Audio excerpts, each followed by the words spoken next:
مشاهدينا الكرام، أهلا ومرحبا بكم من العاصمة اليمنية صنعاء. أرحب بكم في هذه المقابلة الخاصة مع الرئيس اليمني السابق علي عبد الله صالح رئيس المؤتمر الشعبي العام.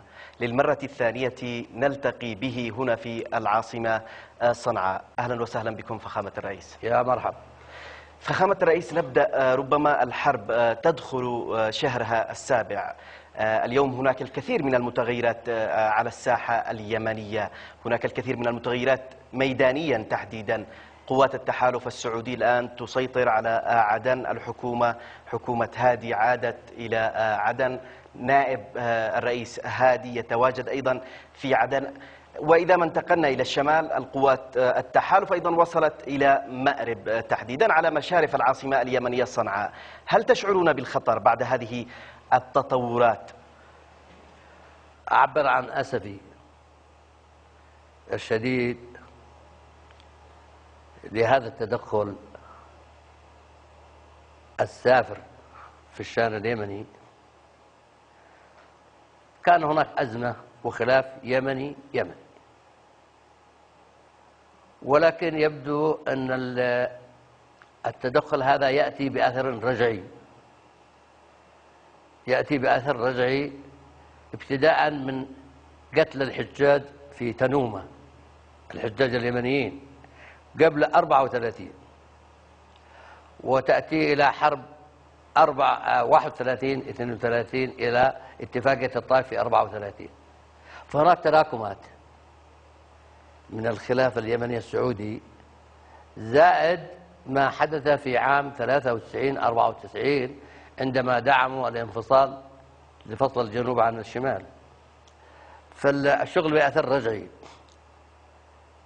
لو جيت تبحث عن الحقيقة خلال هذه الأعوام التي مضت بعد معاهدة الطائف، لا يوجد خلاف. كان خلاف حدودي بين الكر والفر، ولكن كان الحوار مستمر مع السعودية. أثر هذا الحوار الذي طال أمده حوالي 66 سنة و6 أشهر، حتى وقعنا على المعاهدة الأخيرة، وهي اتفاقية الحدود النهائية مع الملك عبد الله بن عبد العزيز في جدة. نعم. فيبدو الشغل بأثر رجعي. يشعروا بمشكلة تدخلهم في عام 93-94 إنها هزيمة عندما فشلوا في تحقيق الانفصال. كان هناك التفاف شعبي وحشد عسكري جيد، استطعنا أن نحقق انتصارات جيدة وهزمنا الانفصال. صراحة أنا لا أعتبر هزيمة للإخوان اليمنيين أنفسهم الذي أعلنوا الانفصال في المحافظات الجنوبية، ولكن الهزيمة هي لمن مول ومن دعم عسكريا، ماليا، سياسيا. وأنتم تتهمون السعودية بهذا الأمر؟ هذا نعم. الأشقاء في المملكة العربية السعودية للأسف الشديد، وما كانش يظهروا مكشرين بأنيابهم أو قلبة عيونهم، كانوا مبتسمين، ولكن بيشتغلوا بشغل دقيق للانفصال. ليش بيشتغلوا للانفصال؟ لأنه ما كانش متوقعين تحقيق الوحدة في 22 مايو 90. هذه النقاط فخامة الرئيس مهمة، نقاط تاريخية مهمة جدا. لكن لو تحدثنا عن هذه اللحظة، الآن القوات السعودية الإماراتية تتواجد على مشارف العاصمة اليمنية صنعاء، تحديدا في محافظة مأرب. المواجهات مستمرة هناك، وهم يقتربون ويحرزون كما يقولون الكثير من التقدم. أنتم شخصيا هل تشعرون بالخطر من هذا التقدم ومن هذه السيطرة؟ أنا لا أشعر بقلق، لأن الشعب اليمني موجود، والسعوديين في أيام الدولة السعودية السابقة وصلت إلى عدن ودخلت حضرموت ودخلت هدمت المقابر في كل أنحاء الوطن اليمني، في شرقه وغربه وجنوبه وشماله. متى كان هذا؟ الدولة السعودية الأولى، هي الدولة السعودية الأولى تحت اسم ما يسمى الإمام محمد عبد الوهاب، المذهب الوهابي. وجاءوا وكان هاجموا اليمن. أنا لا أشعر بخطر، صحيح دخلوا عدن لكن ما دخلوا السعوديين للأسف، دخلوا أشقائنا في دولة الإمارات العربية المتحدة، وهذه دولة الإمارات كنا لها كل الود وكل الاحترام للشعب وللقيادة إلى هذه اللحظة. إلى هذه اللحظة. لماذا؟ لأن علاقتنا بهم ممتازة وليس بيننا وياهم أي منافسة حدودية أو مشاكل سياسية على الإطلاق، بل كان علاقات ودية في عهد الشيخ زايد وفي عهد الشيخ خليفة والأخ محمد بن زايد، علاقات جيدة. السعوديين عارفين علاقاتنا بالإمارات أنها علاقات جيدة وممتازة ومتميزة، فدفعوا بالإخوان في الإمارات تحت اسم عاصفة الحزم وبعدها الأمل. الحزم، وأن عليهم خطر من اليمن. من الخطر؟ أنتم خلافكم مع من؟ إذا كان الخلاف مذهبي بينكم وبين أنصار الله، وخلاف على أساس إذا قلنا أجزنا أن أنصار الله مختلفين معهم مذهبيا كمذهب محمد عبد الوهاب أو المذهب الوهابي، طيب شو دخل الشعب اليمني؟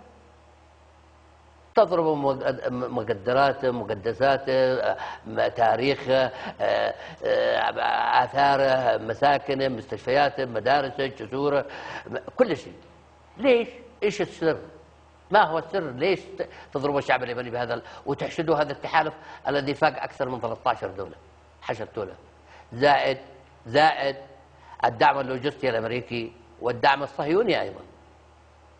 هم لا يضربون الشعب اليمني كما يقولون، هم جاءوا ليضربوا علي عبد الله صالح وأيضا الحركة الحوثية أنصار الله، وبالتالي يستهدفونهم في جميع المحافظات. طيب علي عبد الله صالح موجود، ماذا عمل بهم علي عبد الله صالح؟ علي عبد الله صالح ترك السلطة في 2011 طواعية، وكان يمتلك من القدرة العسكرية كما قالوا هم، مش أنا قلت، أنه الجيش الخامس. هذا كان يقولوا على صدام حسين ورجعوا عكسوها علي أنا. ولا جيش خامس ولا سابع ولا عاشر، كلها جيش منظم صحيح، جيش مدرب صح، جيش مؤهل صح، كان وضعنا جيد عسكريا. لكن أين ذهب هذا الجيش؟ أزعجهم هو تنظيم الجيش في عندما حضروا الاحتفال العيد العاشر، وكان الملك عبد الله في ذلك الوقت ولي عهد وعدد من الأمراء، فترجمتها لهم المخابرات الأجنبية وبالذات الصهيونية والمخابرات الأجنبية بشكل عام إن هذا يشكل عليكم خطر، هذا الجيش. فبدأوا يحيكوا هذه المؤامرة مثل ما حكوا على صدام حسين. عندما مؤامرة؟ ما هي المؤامرة التي حاكوها؟ بدأوا يحيكوا المؤامرة الإخوان في المملكة العربية السعودية ضد النظام في اليمن، وعادوا إلى قواعدهم السابقة إلى حركة الإخوان المسلمين الذي هما من نسيجهم، خريجين مع جامعاتهم وخريجين مدارسهم يعني خريجين مدارسهم وجامعاتهم، وأيضا كانوا هم من يدعموهم ويحركوهم إلى أفغانستان، حركة الإخوان رجعوا إليهم. ولهذا جاءت حق الاعتصامات في 2011 هي بدأت من الإخوان المسلمين في حي الجامعة بدعم سعودي. لكن كان هناك قطاعات واسعة من الشباب اليمنيين من جميع التيارات السياسية ومن المختلف، بس النواة أو القاعدة أو هم الإخوان. صحيح خرجوا بعض الشباب من كل التيارات السياسية بأعداد محدودة، لكن الأساس هي حركة الإخوان المسلمين هذه خرجوا إلى حي الجامعة. طيب بدعم من؟ بدعم سعودي. كان حركة الإخوان المسلمين تستلم دعما سعوديا من اللجنة الخاصة منذ أن توليت أنا السلطة في عام 78، وهم يستلموا دعم تحت حجة أنهم بيدعموهم لمواجهة الجبهة الوطنية في المناطق الوسطى، واستمر هذا الدعم. بعلمكم؟ بعلمي ومعرفتي. لماذا سكتتم على هذا الأمر؟ وكنا نحتج عليهم ونخاطبهم نقول لهم هذا تدخل وهذا مش عارف. قالوا لا بس احنا بنعتبرها مساعده للنظام لمواجهه الجبهه الوطنيه. هذا اللي حصل. الوجود السعودي وصل الى عدن، نعم، مش هو، وصلت الامارات العربيه المتحده. وهناك تواجد سعودي ايضا، تواجد شكلي، لانه السعوديين هم الان على حدودهم في مواجهه مع ما تبقى من جيشنا وما معنا من اللجان الشعبيه والقوات الشعبيه على الحدود السعوديه، فهم في مواجهه في جيزان وعسير ونجران. فدخل الاخوان على الخط الاماراتيين، وما كنا نتمنى للامارات ان تتورط، لان ما فيش بيننا وبينها خصومه على الاطلاق. بس السعوديين اقحموهم. لماذا؟ لان العلاقات متميزه، وهم غير قادرين السعوديين يدخلوا الى اي مكان. هم عارفين وزنهم وعارفين حجمهم وعارفين مقاتليهم، فورطوا الاخوان السعوديين ومجموعه من البحرينيين والقطريين. سهل، القطريين ما يقولش مشكله، القطريين ما يشكلوش مشكله علينا، لانه كم الدك وكم مرقه، ما يشكلوش مشكله القطريين. كم جيشهم، ربما اللي جو من القطريين هم من المجندين اليمنيين معهم، قد ربما من المجندين اليمنيين. طيب سيطروا على عدن، اوكي، عاد بحاح وعاد هادي الى عدن، كويس، تنفيذا للقرار 2216. إذا هم طلبوا مننا أن نتعامل مع القرار 2216، لكنه عاد بمعنى رغما عنكم ولم يعد بموافقتكم إلى عدن. دخل بقوة عسكرية، نفذوا القرار هم بالتدخل، نفذوا القرار بالتدخل العسكري والإنزال الجوي والبري والبحري، واحتلوا عدن. مش مشكلة، احتلوا عدن، حيخرجوا مثل ما خرجوا الانجليز. الشعب اليمني قادر ان يواجههم مثل ما خرجنا الاتراك. هذا لكن ليس هناك مقاومه الان في عدن ضد. لا، انت مقاومه خليها تهدأ على الامور، معلش هي تصير مقاومه. ما حد التواجد الاماراتي والسعودي طبيعي، ما بيقبل اليمني على الاطلاق على ارض احد. سيخرجوا، سيرحلوا. انتم تهددونهم؟ لا، انا ما هددهم، سيرحلوا اجلا ام عاجلا، سيرحلوا. الشعب اليمني كفيل انه يخرجوا في عدن. طيب اجي لك على خط مارب، جو على خط مارب، خط الصحراء، دخلوا من الشروره والوديعه ودخلوا على الابر ودخلوا الى صافر، وصلوا الى مارب. المقاتلين حقنا مقاتلين اقوياء وشجعان، ما تبكى من الجيش، مش الجيش مش موجود، ومن اللجان الشعبيه مواجهين بشكل جيد وصامدين رغم الضربات الموجعه بالطيران. حوالي 200 طياره الى 300 طياره ذي بتقاتل، زائد الهليكوبترات الاباتشي المش عارف ايه، وابل من النيران.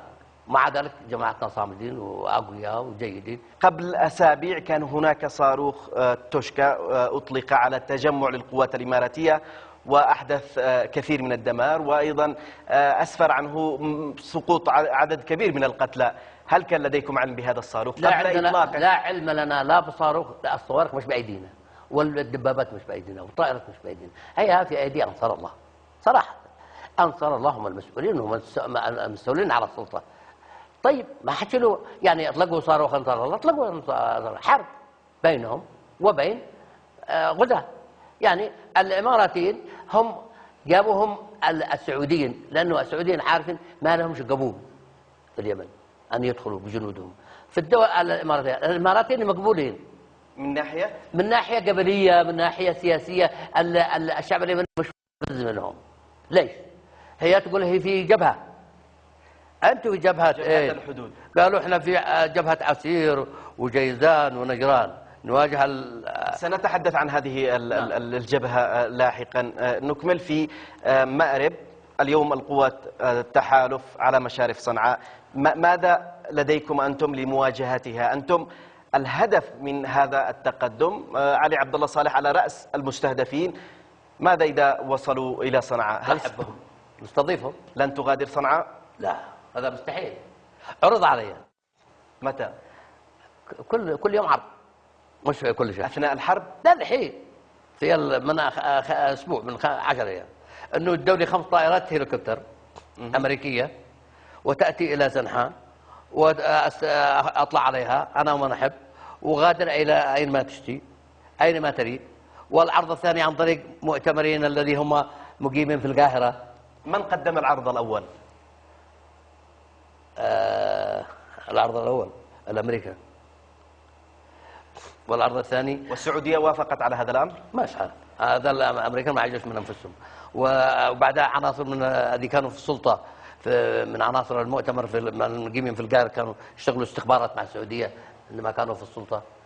أعرضوا عرض أنه أنت تغادر، وقد عرض عليك تذهب إلى المغرب أو إلى أثيوبيا، لأن رئيس وزراء أثيوبيا هو مرحب بك بوصية من مجلس زيناوي أنه ترحب بك وتصير تقيم هنا. قلت لهم أنا أقيم في الوطن. هم زعلانين ليش؟ هؤلاء أصحاب القاهرة اللي خرجوا من المؤتمر معظمهم زعلانين أنهم خرجوا. فاري مثل من هؤلاء القيادة؟ أنا ما أمشيش الأسماء، وأنت تعرفهم أكثر مني. نريد أن نعرف من هم. أتعرفهم عبر كل القنوات. زعلانين أنهم خرجوا وما لهمش مكانة، استلموا لهم زلط من اللجنة الخاصة السعودية، وإذا هم خارج لاجئين في القاهرة في السعودية، في دبي، في شو يخرج عليه عبد الله صالح كل شيء إلا يخرج ويترك المؤتمر. قلنا المؤتمر له لوائحه ولا أنظمته، يعقد مؤتمر عام باسمه ينتخب لك قيادة جديدة. قالوا بس نشتي منك انه حتى لو عقد المؤتمر تتعهد انك ما تترشحش. قلنا انا اتعهد، اتركونا اوقف الحرب وانا لا اترشح. طيب هؤلاء من المؤتمرين الفارين، ادي لك قصة المؤتمرين الفارين وغيرهم مثل الناصريين على الاخوان المسلمين الموجودين في الرياض في القاهرة. هذه ستكون قصتهم شو مهما طالت الحرب ولا قصرت، سنتصالح مع السعودية، سنتصالح تماما، سنتصالح ونتفاهم، وحيكون مصيرهم هؤلاء هذه في القاهرة وهذه في السعودية مصير بيت حميد الدين. ليش؟ يعني هم كانوا ينفذوا سياسة السعودية بيت حميد الدين من عام 62 إلى سنة 70. هؤلاء بينفذوا سياسة السعودية. حنتصالح مع السعودية آجلا أم عاجلا، وسيكونوا في المنفى هذه في الرياض وهذه في السعودية، سيكونوا تكرمهم السعودية من شق الشقة ومرتب شهري مثل ما فعلت في بيت حميد الدين. هذا هو لن يعودوا إلى وطنهم؟ لن يعودوا. أتحاكموا الأطفال الذي عادوا في بطن أمه، مش الذي يدخلوا. الطفل الذي عادوا في بطن أمه سيحاكم هؤلاء الخونة الموجودين على أرض السعودية والموجودين في القاهرة وفي أي مكان آخر. طيب فخامة الرئيس، لماذا أنت متمسك برئاسة المؤتمر طالما سلمتم السلطة ولا تريدون أيضا العودة إلى السلطة؟ شوف يا أخي، أنا أعلنت عندما سلمت السلطة في 2011 وقلت لهم سأعتزل السلطة، لكن لن أعتزل عن العمل السياسي، سأبقى في المؤتمر. طيب إذا كانت تقتضي المصلحة الوطنية العليا لليمن أن علي عبد الله صالح يترك المؤتمر، أنا حاضر. أوقف الحرب، فكوا الحصار، انسحبوا من الأراضي اليمنية، أنا علي عبد الله صالح يعقد مؤتمر خلال 21 يوم 30 يوم، أعقد مؤتمر عام وينتخب قيادة جديدة، وأتعهد وأوضع هذا التعهد وثيقة في الأمم المتحدة أننا لن أترشح لقيادة المؤتمر مرة أخرى. الحزب مهدد بالتفكك بالانشقاقات القائمة الحزب المؤتمر يعرف من هو مؤسس له ومن هو قائد الحزب ومن هي كوادر الحزب، مش هو الذي بيتسولوا في القاهرة ولا في الرياض. الحزب موجود داخل في تعز، في عدن، في صنعاء، في حضرموت، في شبوة، في حجة، في ساطة، في الحديدة، في عمران، في مارب، في الجوف، الكثير من المؤسسين ذهبوا إلى السعودية. لا، هؤلاء مطلبين سلطة. يعني مثلا عدد منهم كانوا ناصريين جاءوا إلى المؤتمر من أجل السلطة، وكانوا يعرضوا الولاء والطاعة أكثر من المؤتمرين المؤسسين. أما المؤتمرين المؤسسين الموجودين ولن يتفلفل منهم واحد. منذ العام 2011 هناك الكثير من القيادات انشقت عنكم. هؤلاء أصحاب مصالح.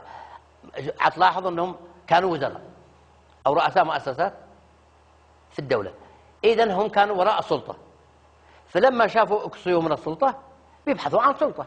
ساروا قالوا الدولة مش عارف 30 مليون ريال سعودي لمن؟ لبعض منهم في القاهرة يعقدوا مؤتمر شعبي عام هناك، مؤتمر شعبي عام في القاهرة، واذا ما قدرتوا تعقدوا مؤتمر بالمؤتمرين هذه خارج الوطن، مؤتمر وطني لا مؤتمر شعبي عام اولا ويعمل انشقاق، او اذا ما قدرتوا يعملوا مؤتمر وطني.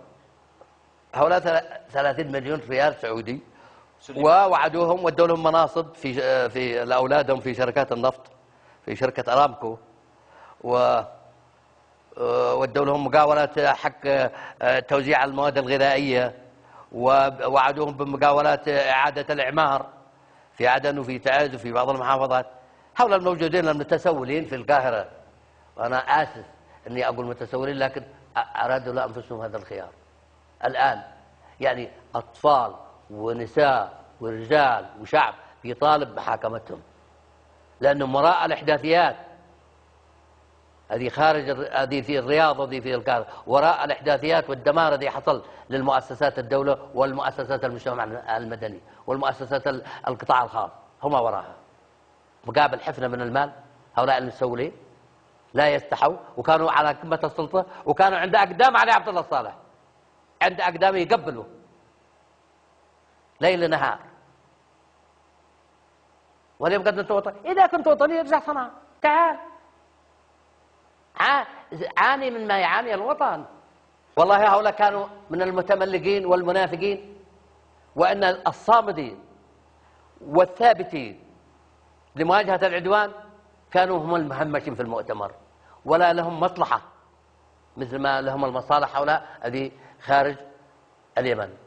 يتصوروا في شارع الهرم ويتكلموا عن اليمن، يتكلموا عن اليمن من هم في ارضه فوق ترابه بين حجاره في رؤوس الجبال، هذا يتكلموا عن اليمن. هم ايضا يمنيون، ما في شك، ما انكرناهم جميعا، ما لا ننكرهم، بس ايش اللي خرجك؟ خلاص بعد ما خرجت من صنعاء ولا تعد ولا عدن ولا حدين مشان اليمن. هناك الكثير من التفاصيل سنتحدث عنها لاحقا، الوضع في عدن، تواجد داعش او ما يسمى بالدوله الاسلاميه، ولكن بعد هذا الفاصل القصير. مشاهدينا الكرام، فاصل ونعود لكم.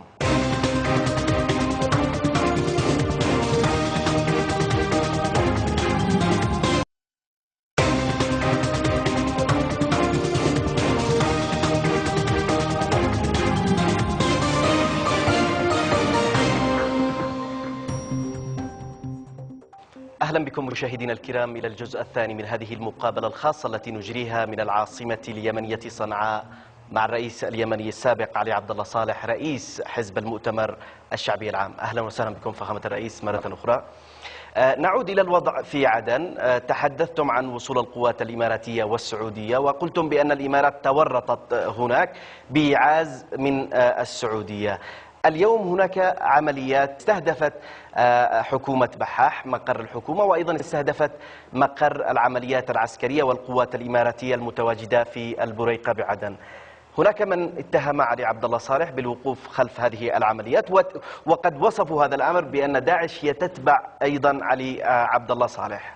هو هذا هم بيسيئوا إلى أنفسهم ويسيئوا إلى الإعلام. الحقائق والعالم والمخابرات الدولية تعرف من هو علي عبد الله صالح ومن هي داعش. داعش هم حركة الإخوان المسلمين، ودي أنا قاتلتهم قبل ما حد يقاتلهم. أنا قاتلتهم من وقت مبكر، حركة الإخوان هذا داعش. فللأسف الشديد الذي ما حدث عمل إرهابي في عدن، ولكن كانوا حتى مش متأكدين. الإعلام لا الإماراتي ولا الخليجي ولا الدولي كانوا يقولوا هي صواريخ توشكا. صحيح. وكل الإعلام صواريخ توشكا. إحنا فوجئنا أنه في صواريخ توشكا أطلقت. طيب يتضح في الأمر أنه عمل إرهابي بعناصر من داعش، اعلنوا وطلعت صورهم وبالعربات المدرعات. العربات المدرعات هذه معهم هي من الذي دعمهم هادي، دعم داعش ضد تواجد الحوثي والوحدات العسكرية في عدن. هادي يتحمل كامل المسؤولية، ويتحمل مسؤولية القتل الإماراتيين سواء في مارب أو في عدن. هذا يتحملها هادي نفسه. هذا هو مستهدف من هذه العمليات. كيف؟ لا مش مستهدف، هو اللي جابهم. هم كانوا محاصرين في أبين ومحاصرين في حضرموت، هو دخلهم لمواجهة الحوثيين ولمواجهة ما يسمى بقوات صالح. ما عند علي عبد الله صالح قوات، لو كان عنده قوات ما خرج. وعارف ما بيخرج. لكن أنتم تهددتم هادي في خطاب قوي وشديد اللهجة وهو حين قلتم بأن من خرجوا أثناء حرب الانفصال في 94 كان لديهم 3 منافذ، اليوم لن يجدوا أي منفذ. كان هذا تهديد لهادي؟ ما تهديد أبدا، واقع. ما في معهم مفر إلا أنه يطلع عن طريق خط جيبوتي البحر، ولا يهرب عن طريق البر ويتحرك لحضر ويصير عمان، أو يتحرك للشرورة. ما فيش. هذا شيء طبيعي، مش تهديد، هذا شيء عملي. مش قوة، لا معي قوة ولا معي جيش. لو كان عندي جيش وعندي قوة وأنا بقاتل هذه معي فلوس من صنعاء. أولا لو كان أنا يعني مستولي على أشياء السلطة كنت حجزته وحاكمته وحلت للمحكمة. لكن أنا سلمت السلطة طواعية في 2011. ليش؟ تعبت من السلطة 33 سنة وأنا حاكم كلها. وكما تحدث في أكثر من مقابلة أن الحكم في اليمن مثل ما يربط واحد على رؤوس الثعابين، هذا ترضي، هذا تزعله، هذا كلها شغلانة. طيب ما تقوم به الآن أنت وقواتك ومن يوالونك وحزبك أيضا من أجل ماذا؟ إن لم يكن من أجل العودة إلى السلطة، ما تقوم به الآن من أجل ماذا؟ هذه أسطوانة مشروخة ترددها الحدث والعربية والجزيرة، أن علي عبد الله الصالح يشتي يعود إلى السلطة، وإذا قد اعتدلوا يقولوا حيورث ابنه. ابني سفير في الإمارات، أقيل من السفارة وذكر جالس في بيته. ما زال في الإمارات؟ في الإمارات نعم. كيف وضع الآن السفير أو نجلكم أحمد في ظل التطورات الأخيرة، وصول القوات الإماراتية أيضا، التصاعد في اللهجة الحادة ضدكم من قبل الإمارات؟ من الإمارات احنا نتحمل. أحمد في ضيافة الإمارات موجود، هو عائلته وأولادنا كثير هناك موجودين في الإمارات. هو تحت الإقامة الجبرية؟ لا، عنده حراسة من الإماراتيين حرصا على سلامته. حرصا على سلامته من أي إنسان عنده ردود أفعال. يعني الإماراتيين مؤدبين إلى حد كبير ويحترموا ضيفهم. ليس لديكم أي تواصل مع القيادة الإماراتية في هذه اللحظة؟ لكن التواصل احنا متواصلين من الأول، واحنا عارفين ما نشتي منهم وهم عارفين ما يشتوا منا. هذا بعد ما تصفونه بالعدوان، لكن قبل ذلك كان هناك أيضا تقارب بينكم بين عملت السعودية بكل سياساتها هذه كلها، السياسة العظيمة أنها تدخل الإمارات إلى عدن وتدخلهم إلى مارب، ولن تدخل السعودية. إذا تشتوا تدخلوا ما وجه أن أنتم احتليتوا، تعالوا ندخلكم ونستضيفكم عندنا في صنعاء ونفتح لكم المعسكرات، وتعالوا اوقف الضرب. قتل الابرياء والمساكين، اما المقاتلين ما بتضربوا. يعني حتى الان نسبه القتلى والجرحى عندنا ما يقرب عن حوالي 25,000. طيب اكثر من 90% او 95% مدنيين، اما المقاتلين ما قدروش يوصلوا. المقاتلين حقنا في كل مكان، في الجبال، في كل مكان. حقكم أنتم علي عبد الله صالح؟ لا، حق الشعب اليمني. أنا ما عندي، أنا أصلي ما أنا محارب. لو كنت أنا مقاتل كانت تغيرت الموازين تماما. هم يعرفوا علي عبد الله صالح منو علي عبد الله صالح. كانت تغيرت التوازن تماما وتغيرت المعادلات. لكن علي عبد الله صالح سلم الجيش والأمن والخزينة العامة في 2011 طواعية إلى السلطة المدعومة سعوديا. سابقا فخامة الرئيس تحدثتم بأنكم تقاتلون إلى جانب اللجان الشعبية. أنا قلت، أنا لا أصحح في المقابلة، نحن نقف في مواجهة العدوان. نقف في مواجهة العدوان، نقاتل سياسيا مش شرط قاتل ميدانيا. ليس هناك مشاركة لكم؟ مشاركة قوات متطوعين من العسكريين، من القبائل، من المؤتمريين، متطوعين. قوات عسكرية محسوبة عليكم أيضا؟ هم بيحسب الجيش كله محسوب علي. طيب وانتم لكم حكمتوا، وانتم عبد الرب منصور 4 سنوات، وين؟ والجيش معاه من كان يحكم؟ هيكلتوا، جبتوا الامريكان يهيكلوا، جبتوا الاردنيين يهيكلوا، هيكلتوا، كسرتوا، مع ذلك سيعود الجيش. متى سيكون هذا إن لم يحدث الآن؟ احنا الآن بيننا حوار مع المنظمة الدولية مثل الأمم المتحدة في مسقط. احنا نميل إلى الحوار، وهناك اتفاقية مع المبعوث الأممي في مسقط، اتفقوا على 10 نقاط، وذهب بعدها تحولت إلى 7 نقاط. تحول ب10 نقاط ورفضوها، ورجع مرة ثانية وتحاور مع جماعتنا، وصلوا إلى 7 نقاط مع المؤتمر وأنصار الله. وقبلنا بها.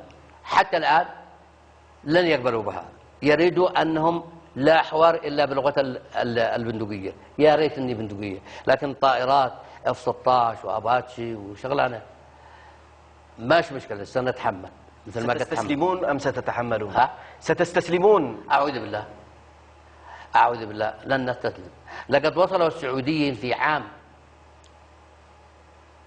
67 إلى مشارف صنعاء، وصلوا بالمرتزقة حقهم الملكيين إلى مشارف صنعاء. وإذا تعرف جبل النهدين اللي فوق دار الرئاسة وصلوا إليها، الذي يتعرض للقصف المستمر حاليا. أيوة، هو وعطان، لأنه هذا عطان ما رضي يسلم نفسه والنهدين هم راكن إن عطان رجل، بيقولوا يسلم عليه عبد الله الصالح نفسه والحوثي وعطان، ثلاثة لازم يستسلموا.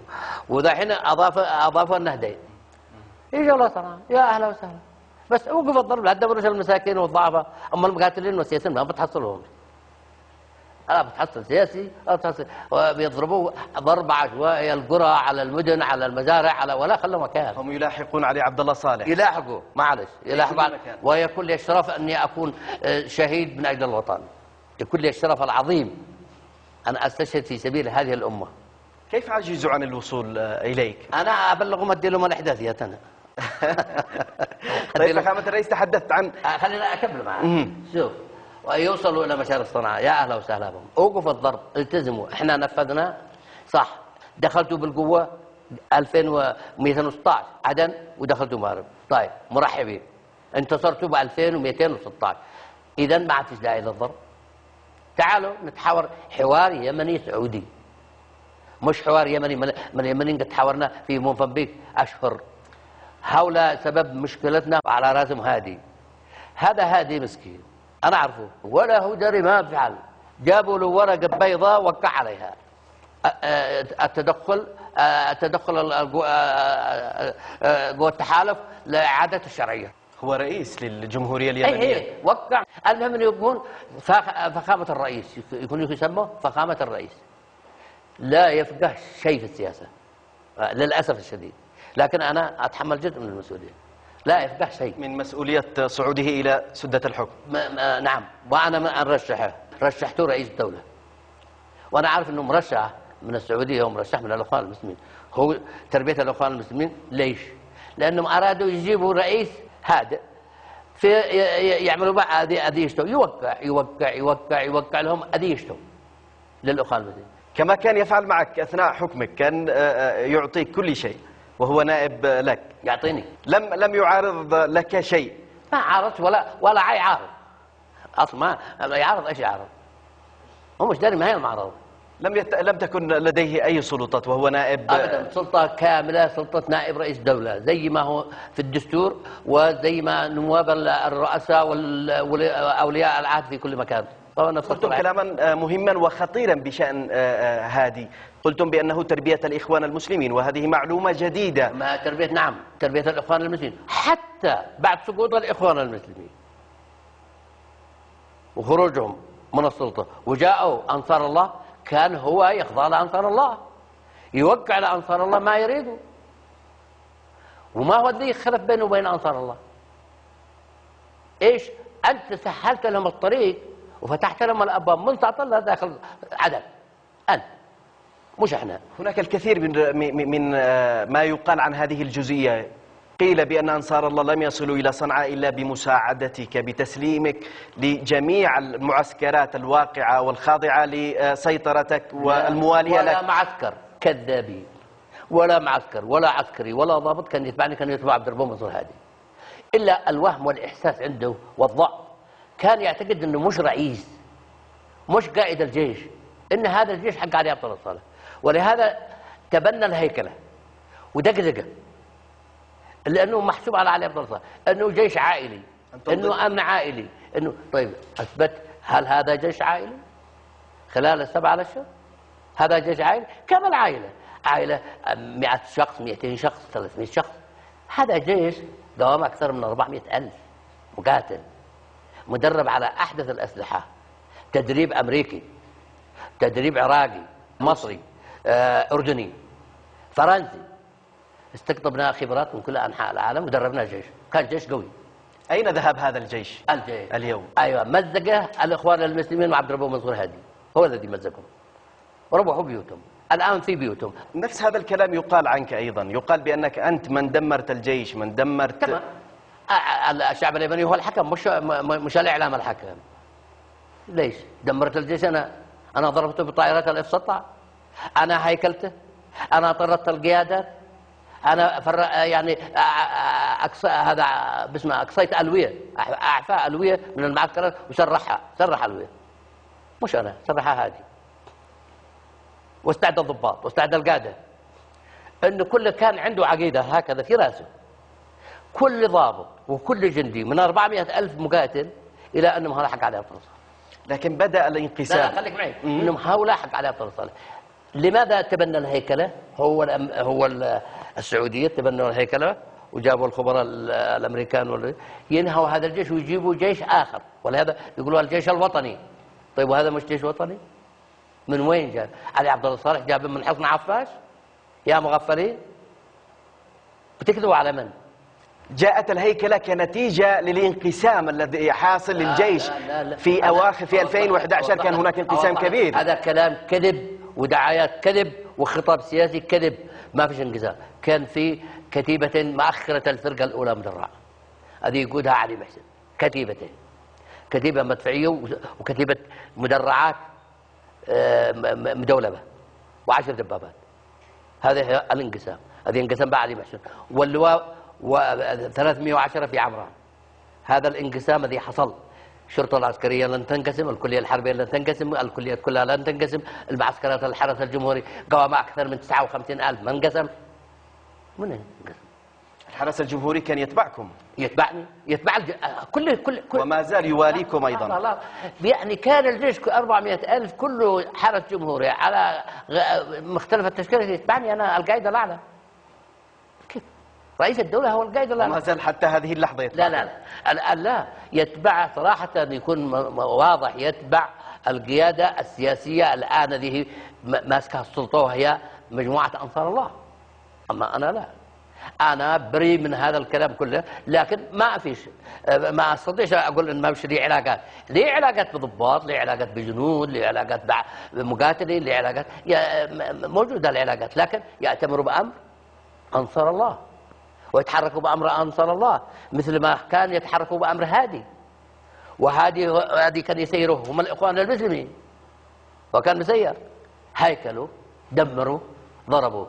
جاءت السعودية أول ما وصلوا ضربت طائرات حديثة، صراحة طائرات حديثة من أحدث الطائرات، وهي الميج 29 من أحدث الطائرات، وطائرات هليكوبترات ومقاتلات وطائرات النقل دمروها. لكن أين الرادارات؟ أين طبعا في الحرب، يعني أنت إذا كان 13 دولة تلم على دولة واحدة، ودولة ما كان بش قيادة، مجموعة الأنصار الله قيادة متواضعة، ما عندهمش قائد أعلى ولا عندهم قائد عام ولا عندهم وزير دفاع، ما بش معهم، هم مقاتلين أنصار الله لوحدهم، ماشي معهم قيادة. أين قيادة الجيش؟ قيادة الجيش فرخها هادي قاعدها، ما فيش قيادة للجيش. والآن من يدير الجيش؟ الآن الجيش إدارة يعني قدرات أرحم الراحمين تديره.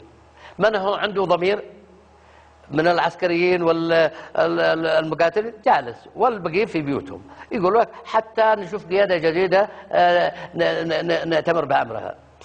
صح بيخاطبوني أنا، هل نعمل نتحرك ولا لا؟ ائتمروا بأمر القيادة الجديدة هم أنصار الله، ما أمركم توكلوا على الله، والمرجعية حقهم عبد الملك الحوثي. هذا صراحة أنا لا أحد يأتمر بأمري، هذا كل الدعاية كاذبة، ولكن بيطلبوا شماعة، سواء كان هادي وجماعته والإخوان المسلمين أو الإخوان في المملكة العربية السعودية، يطلبوا شماعة، يقول لك اشتوا راس علي عبد الله صالح، نشتي علي عبد الله صالح دي حكم 33 سنة، نشتي نكسر راس. لماذا؟ ما الذي فعلته أنت بالسعودية؟ هذا سؤال وجيه، أنا حرد عليك رد متواضع. أولا تحدث قبل شوية أنه بأثر رجعي عداءهم مع الشعب اليمني، أما عداءهم معي الشخصي هو ابتداء من هزيمتهم في 94 عندما هزموا مع الانفصال. هذا واحد. اثنين، أنا لأول مرة سأتحدث عنها، وهي قضية بسيطة. كان في طائرة أقلعت من مطار صنعاء إلى دبي، واكتشف الأمن في دبي طرد، يقولون أنه طرد ملغو. فتبلغ بقى الأمير محمد بن نايف، كان مساعد وزير الداخلية. محمد بن نايف بلغ الأمريكان اتصلوا بنا قالوا هذا إجراءاتكم الأمنية مش سليمة، وفي طرد اكتشف على متن طائرة اقلعت إلى دبي. من بلغكم يا أمريكان؟ أنا خاطبت الأمريكان. من بلغكم؟ قالوا محمد بن نايف سعودي. أخذت التليفون واتصلت بالملك عبد الله يرحمه، قلت له يعني كان المفروض تتصلوا بنا بدل ما تتصلوا بالأمريكان، ونشوف احنا بيننا وبينكم تنسيق، والأمريكان تنسيق لمكافحة الإرهاب. قولوا لنا ليش تتصلوا بالأمريكان؟ ما كانت تتصلوا بنا ونحقق تحقيق مشترك. إذا أكتشف أن الملك ما كانش عنده علم بهذا ما حدث بالبلاغ للأمريكان. فتقريبا انه اتصل بالامير محمد بن نايف او طلبه او قابله او شافه، فكانه حصل بينهم شيء. يمكن الملك عاتب محمد بن نايف انه هذا ما يصير ولا ايش كذا، يعني تقريبا.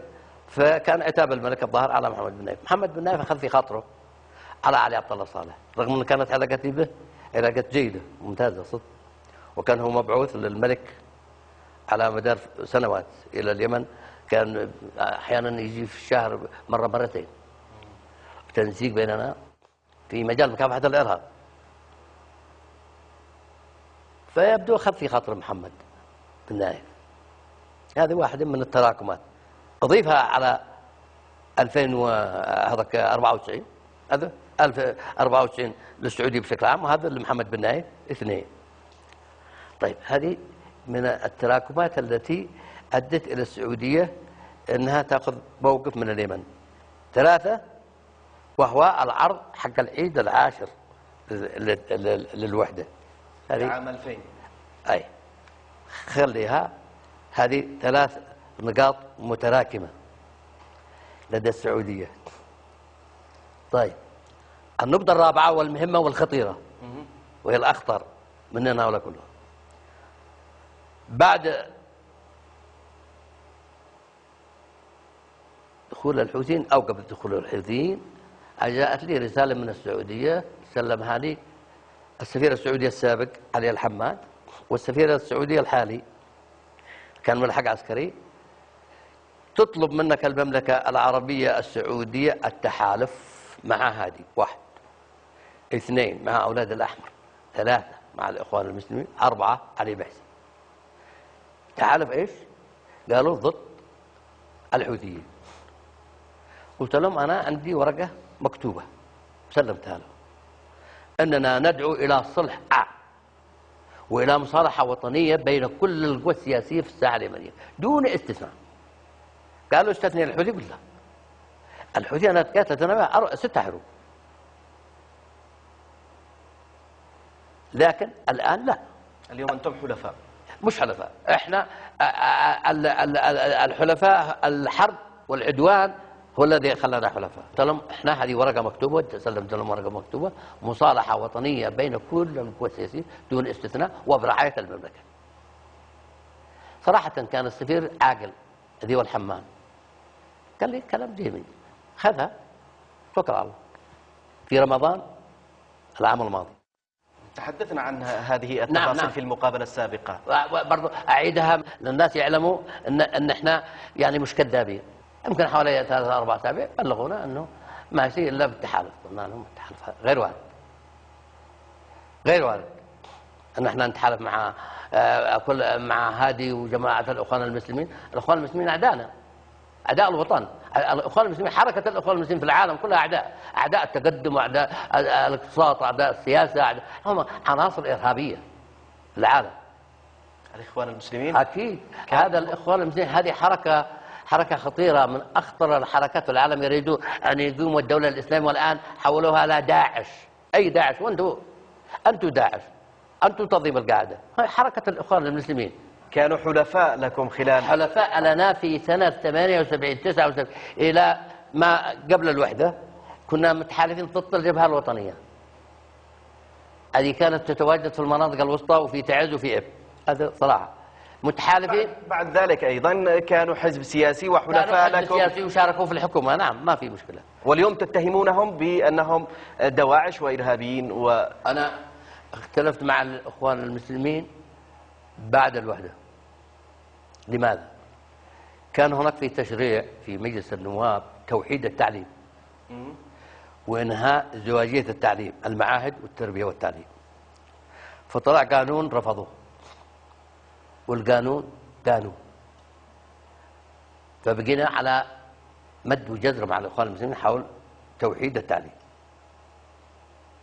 رفضوا التوحيد، وأنه إذا تشتي نستمر معك تبقى المعاهد كما هي والتربية والتعليم كما هي. قلنا لهم هذا قانون ما يصبر، هذا قانون. وكان احنا ندعم المعاهد في قبل الوحدة في مواجهة الجبهة الوطنية في المناطق الوسطى وغيرها.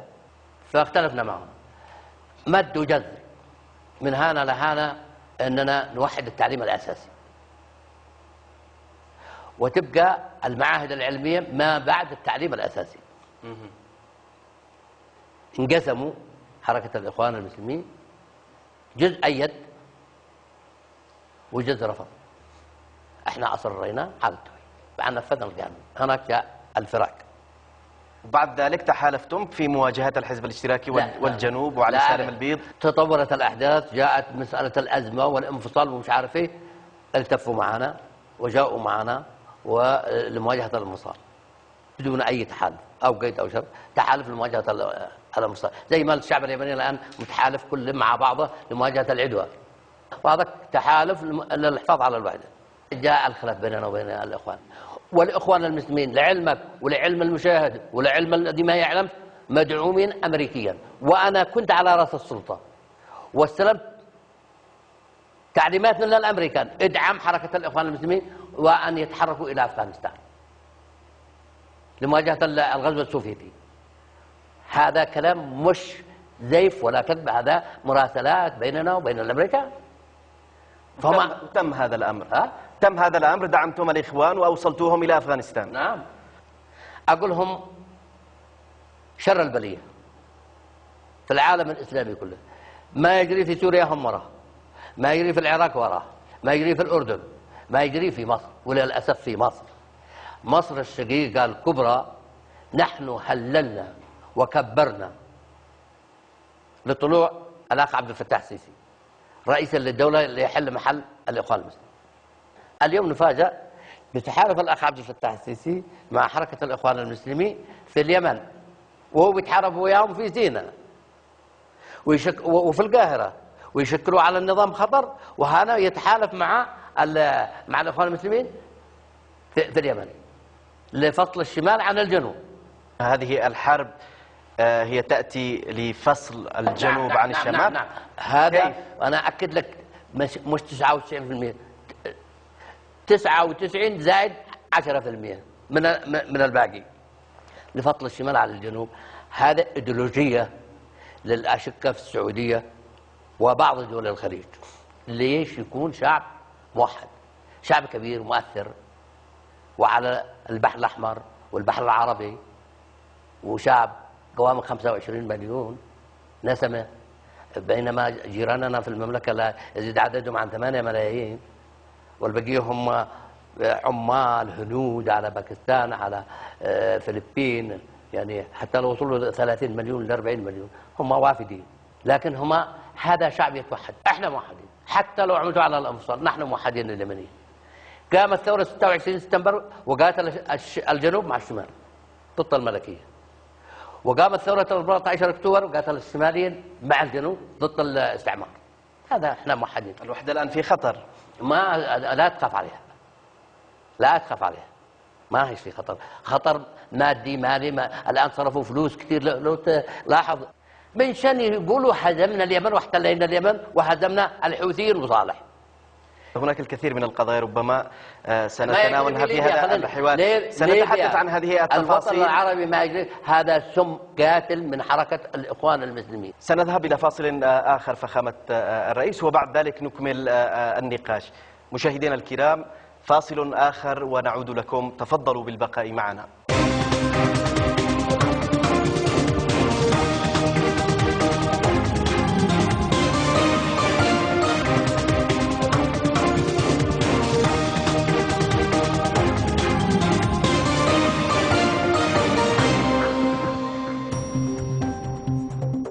أهلا بكم مشاهدينا الكرام إلى المقابلة الخاصة التي نجريها من العاصمة اليمنية صنعاء مع الرئيس اليمني السابق علي عبد الله صالح رئيس حزب المؤتمر الشعبي العام. أهلا وسهلا بكم فخامة الرئيس مرة أخرى. سياسيا هناك محادثات في مسقط تقريبا.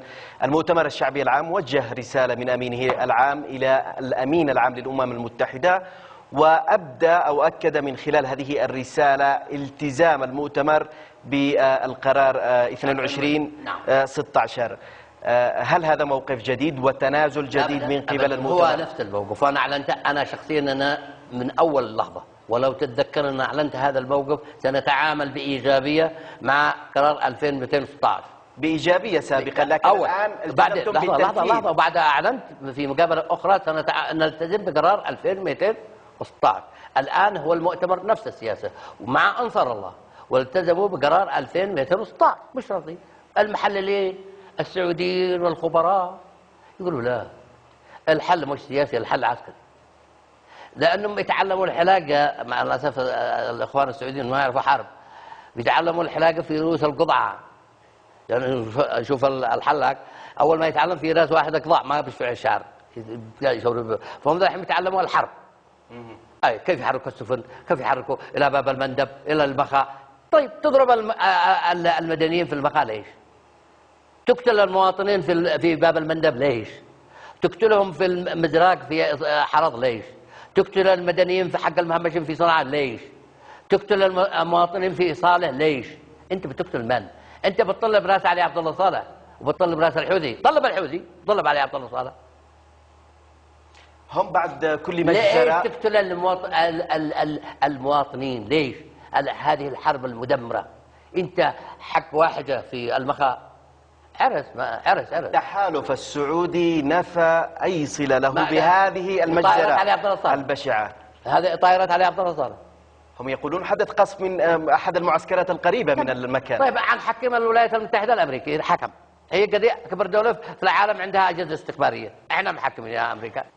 أين المنظمات الإنسانية؟ لا وجود للمنظمات الإنسانية ولا لحقوق الإنسان، كلها منتهكة، كلها مشترية ضمائرهم مثل ما اشتروا هو التحالف.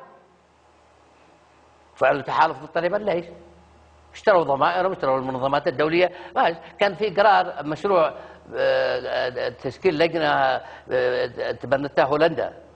قرار لتشكيل لجنة دولية للتحقيق والتقصي. أجهضت السعودية، كل الناس مشترين. أنا ما أدخل إلى هذه الدرجة للسعودية قدرة على شراء الجميع اليمنيين والعرب والأجانب. قل لي ليش؟ ما عندهاش برنامج سياسي ولا برنامج اقتصادي. جزء من الشعب نجد والحجاز يتسكعون في الشوارع، لا سكن ولا مأكل ولا مشرب، وأموالهم عائدات النفط كلها شراء ضمائر المنظمات الدولية وشراء الحكام. هذا مش جديد. الشعب السعودي المسكين احنا بسلطة، احنا ما بيننا خلاف احنا والاخوان في السعودية، نجد والحجاز وعسير والنجد ما فيش لنا خلاف. خلافنا مع النظام، النظام يستهدفنا ليش؟ هكذا. بالعودة إلى القرار الأممي وأيضا الرسالة المؤتمر، بحسب معلوماتي كان لديك ملاحظات حول الرسالة التي وجهت من أمين عام المؤتمر على صياغة الرسالة. أنا مني نعم صحيح كان لي ملاحظات عليها لكن قد سارت. لكن عندي رسالة أخرى من منظمات المجتمع المدني ومشايخ اليمن وعقال اليمن ومنظمات المجتمع المدني، سترسل خلال اليومين الثلاث إلى الأمين العام للأمم المتحدة وإلى رئيس مجلس الأمن وإلى أمين عام جامعة الدول العربية الذي بارك الغزو.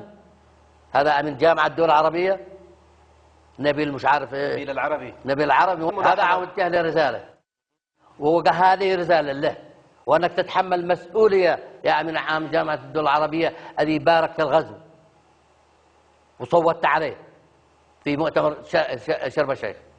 تتحمل مسؤولية الأطفال والنساء. طيب، لأن احنا هل اعتدينا على السعودية؟ هل نشكل خطر؟ هل تآمرنا على السعودية؟ لا. خلاف مذهبي بينهم وبين أنصار الله. فيش. هم جاءوا لإعادة الشرعية كما يقولون، وليس هناك أي حديث عن خلاف مذهبي ولا شرعية. ما بس خلاف. ها؟ ليس هناك أي حديث عن هذا الخلاف.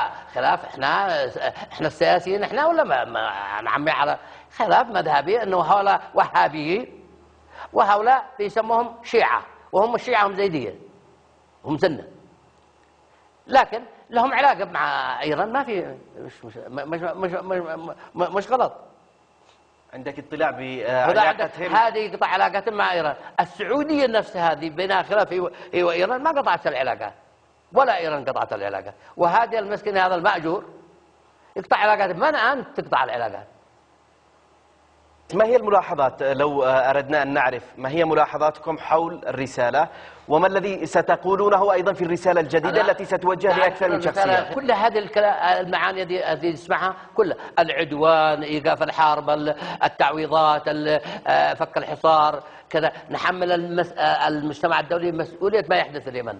أنتم تغضوا النظر عن القتل والذبح في اليمن.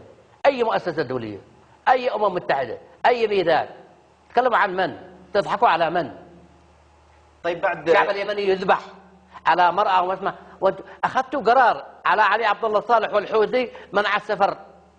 ليش؟ لانه رضاء لمن؟ للسعودي والهادي.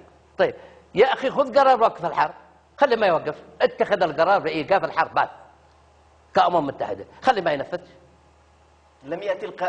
لم تأتي الحرب عن طريق الأمم المتحدة يا أخي، مباركة من الأمم المتحدة، وهذا بنغرس وصل.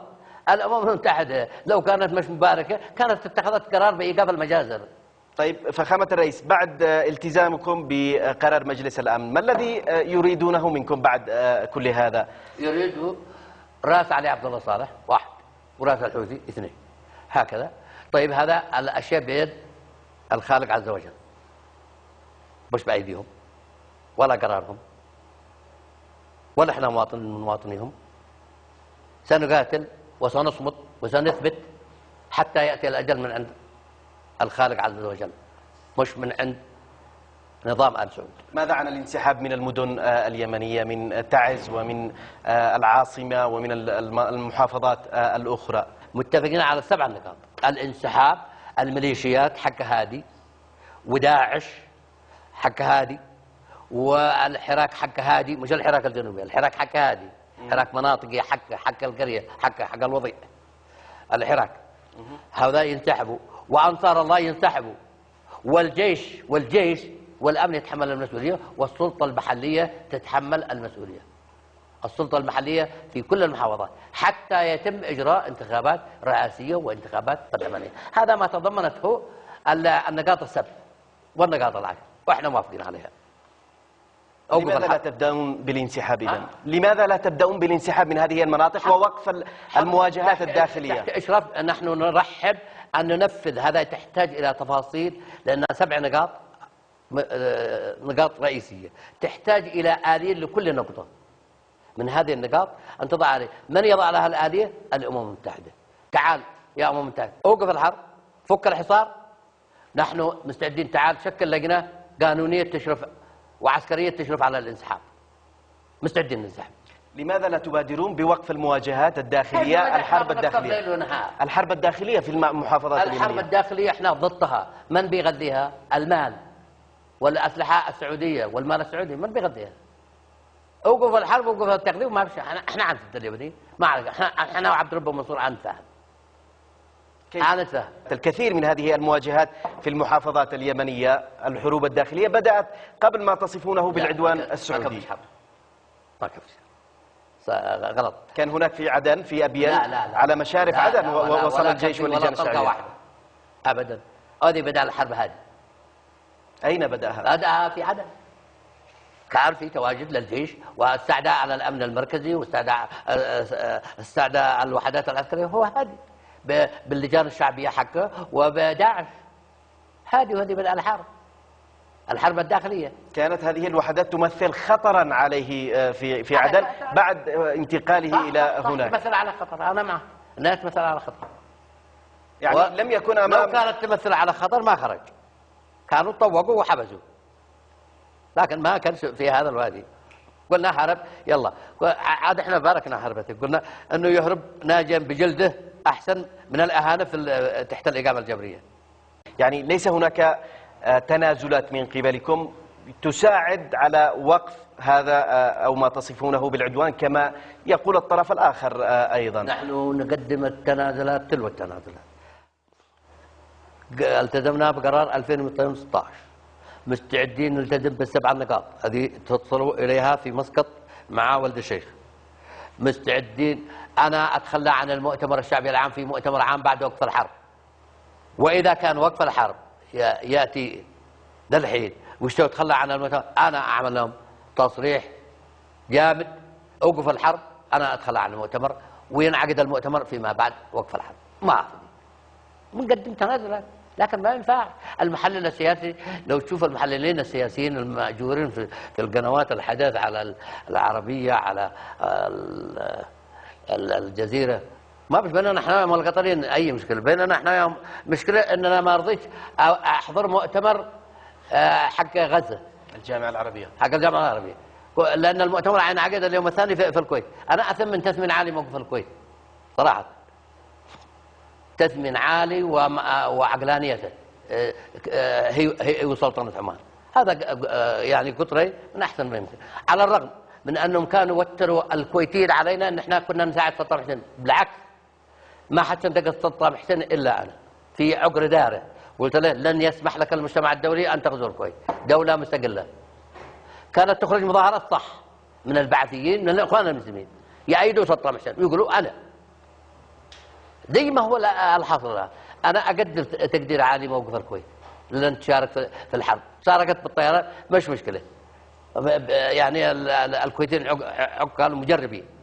طيب على الواقع ما الذي يمكن أن تقدمونه أنتم في حزب المؤتمر الشعبي العام، في الجيش، في اللجان الشعبية التابعة لأنصار الله؟ احنا نلتزم بالسبع نقاط: الانسحاب من كل المدن، ويبقى الجيش هو هو السلطة المحلية والأمن. لكن تشترطون قبل ذلك وقف الغارات أو الحرب السعودية وفك الحصار والانسحاب من الأراضي اليمنية على فكرة، واحنا مستعدين.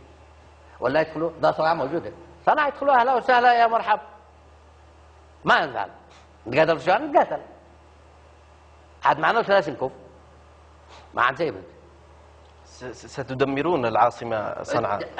ما احنا مش ندمرها، احنا ندمرها ليش؟ هو ده يدمر، هذه بيعتدي عليك، انا ما ابدا ادمر، انا معي كلاشنكوف، بندق كلاشنكوف، عنده اف 16، عنده صواريخ كروز، عنده صواريخ، وين؟ لكن التصلب هذا سيجعل العاصمة عرضة للدمار، تصلبكم بمواقفكم، برفضكم للانصياع لهم، للانصياع لما يطلبونه منكم.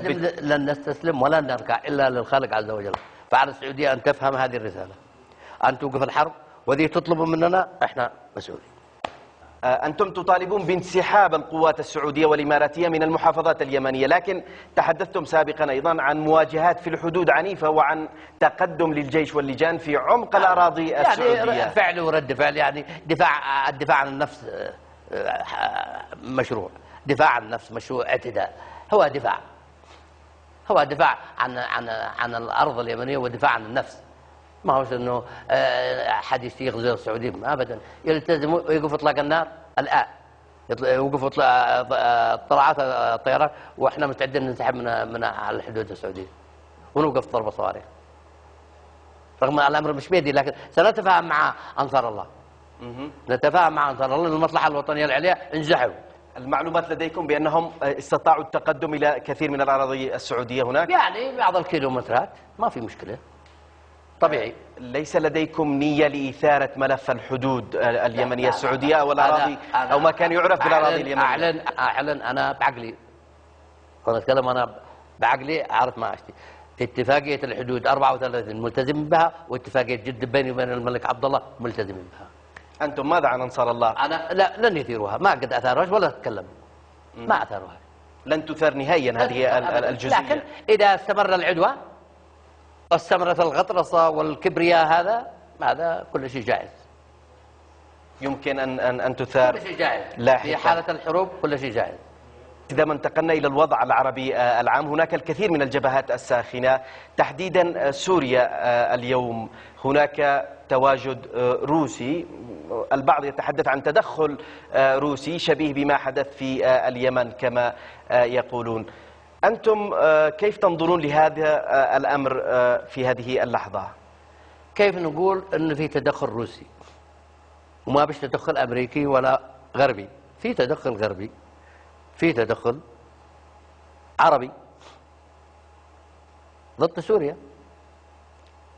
هذا تدخل. بالنسبة لسوريا من حقها استنجدت روسيا أنها تدعمها ضد داعش، مش ضد الشعب السوري، ضد داعش. مش زي ما هذه استعان بالسعودية ودولة التحالف لضرب الشعب اليمني. كان يقول استعين بكم لضرب علي عبد الله الصالح، اوكي، لضرب الحوثي اثنين، لكن مش ضرب مقدرات الشعب اليمني اذا كان هو رئيس. وكيف حتحكم اليمن بعد 25,000 قتيل وجريح، وعايز ترجع صنعاء، عايز ترجع عدن، ولا الوضيع القرية حقك ما بترجعها. الشعب اليمني موجود، هو وغيره مش غيره، هو وغيره ومن معه. ليس لديكم مشكلة من هذا التواجد الروسي في سوريا؟ البعض أيضا يتحدث. أنا أقول التواجد الروسي بناء على طلب شرعية الرئيس بشار الأسد، من حقه أن يطلب التدخل الروسي، مثل ما طلبت السعودية التدخل وحشدت الأمريكان والأوروبيين لضرب سوريا، ودفعت المال ودفعت الدواعش إلى سوريا، ورسقت مع تركيا على ضرب الشعب السوري. لما بنستنكر على روسيا انها تدخلت لضرب الدواعش؟ ضرب الدواعش حق منهم، منهم الدواعش؟ حق الاخوان في المملكه العربيه السعوديه. وانا اخاف الان ان في مخطط ان يضربوهم في سوريا ويدفعوا بهم صلينا الى اليمن قد يرحلوهم. هل لديكم معلومات انتم في هذا الخصوص؟ تحليل ليس هناك معلومات. تحليل لا قدر استطيع. طيب كيف تقرؤون مستقبل المنطقة بعد هذا التواجد الروسي الواضح والمباشر؟ لابد من انفراج. كل أزمة في العالم لابد ما تنفرج، لابد ما يحدث انفراج، بس متى وكيف؟ من يحدد هذا الأمر؟ أيوة، المؤسسة الدولية مخترقة، هذه هي الأمم المتحدة. من؟ مخترقة بالمال يا أخي. يعني اليمن تقصف ليل نهار ما في واحد طلع صوت في داخل الأمم المتحدة. يذكرني ب 94 في الحرب اشتروا السعوديين ضمائر كل الناس ضدنا، وحشد أمريكي وأوروبي ضدنا.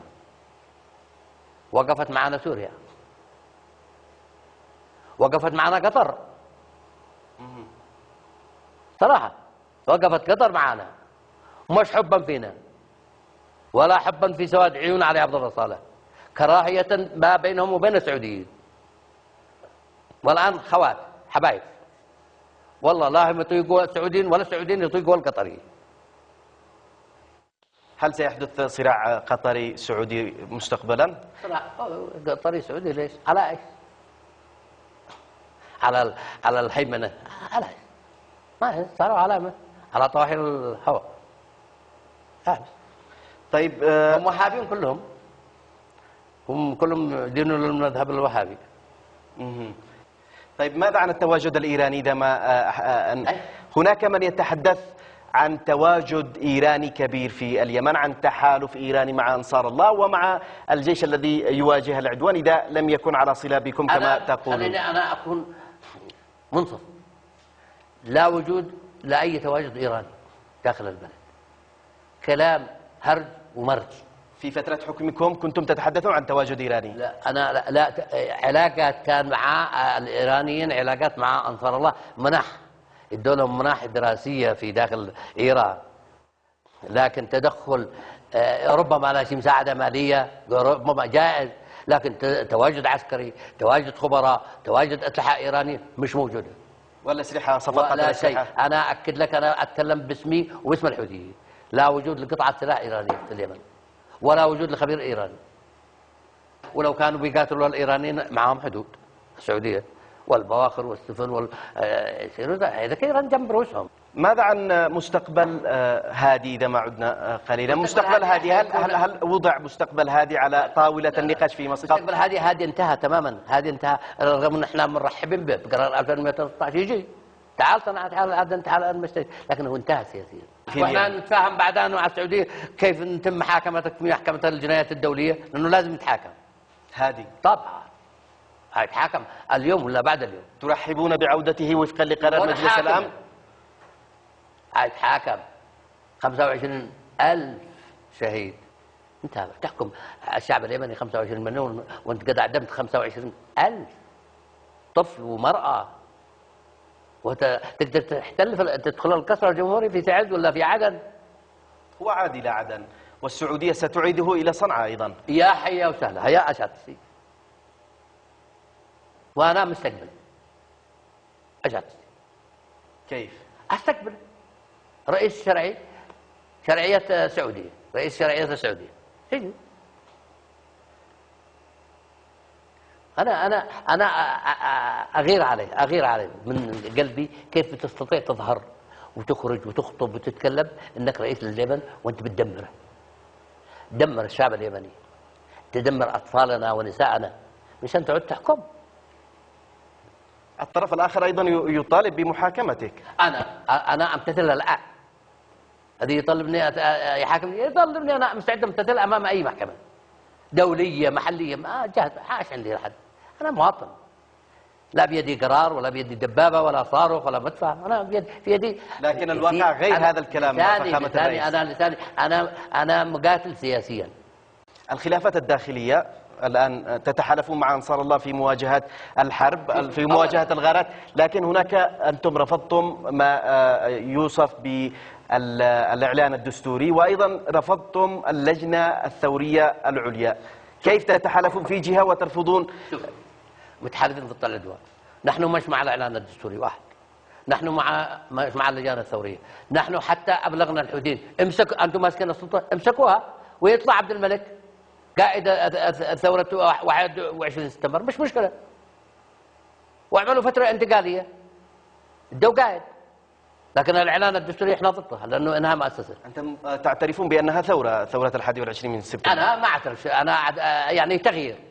21 سبتمبر طردوا الإخوان المسلمين وطردوا علي محسن، ثورة ضد محمد اليدومي وعلي محسن، هذا مش ثورة، هذا كلام يعني استولوا على السلطة، ما في مشكلة. أنا مؤيد لهم يستولوا على السلطة الحوثيين، بس يمسكوها صح، يكون عندهم برنامج سياسي وفترة انتقالية محددة ويحافظوا على مؤسسات الدولة. أنتم تتفقون مع الجانب الآخر في مقابل هذا، مع السعودية ومع هذه، في مسألة رفض الإعلان الدستوري ومسألة أيضا رفض اللجنة الثورية العليا. نعم، ما في مشكلة. هذا موقف لنا مش متفقين معهم، هذا موقف لنا خاص بيننا وبين الإخوان في أنصار الله. عرضوا علينا أن احنا ندخل معهم في شراكة في الحكومة، قلنا لهم ما نقدرش إلا إذا ألغي الإعلان الدستوري والغيت اللجان الثورية ممكن نتفاهم. ولن تقبلوا بالدخول في شراكة لا. في ظل بقاء الإعلان واللجنة الثورية؟ لا، هذا غير وارد.